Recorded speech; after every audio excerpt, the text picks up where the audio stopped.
Hi, I'm Shannon Steffi, Senior Editor for Internal Auditor Magazine. I'm speaking with Robert Cockerell, who will be presenting a session at the IA's international conference called Detecting Deception on Tuesday, July 8th at 12:15 p.m.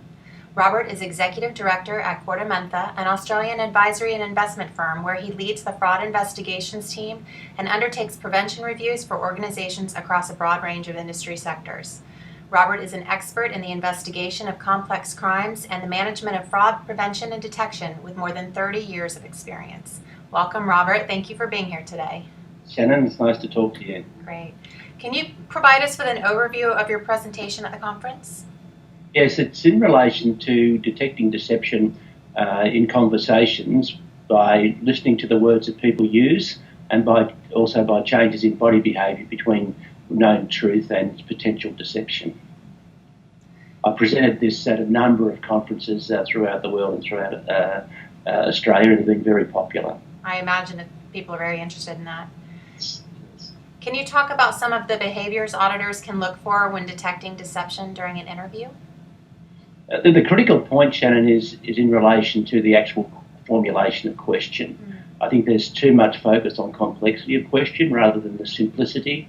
Question clearly understood between the person asking and the person receiving as to what the information is sought.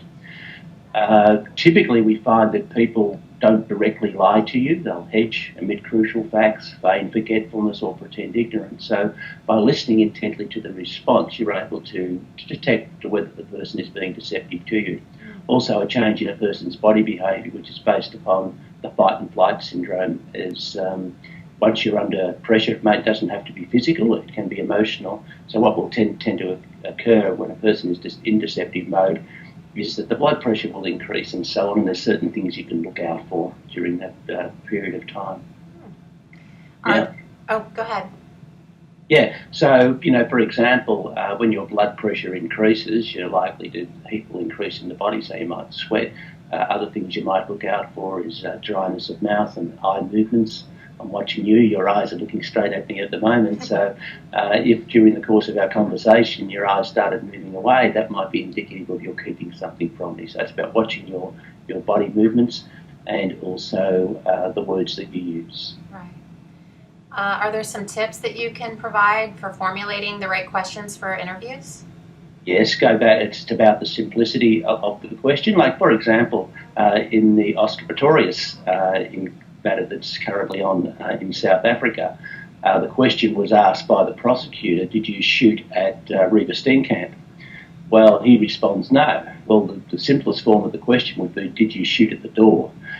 Because the proposition is, yes, I shot at the door, as a consequence of which Reeva was shot. Wow. So it always goes back to the simplest form of the transaction. Now, if there's one thing that attendees would take away from your session, what would you want that to be? Well, it's about simplicity of question. If the question is important, the answer must be equally as important. And listening to the answer, every word a person uses is absolutely vital. And we'll give them tips as to what to listen for, words to listen out for that will inform their next question. Typically, the answer should inform the next question until you've exploited that line of inquiry. Okay. Well, I want to thank you for your time, Robert. We're looking forward to seeing you in London. Me too. Thank you very much. See ya. Bye.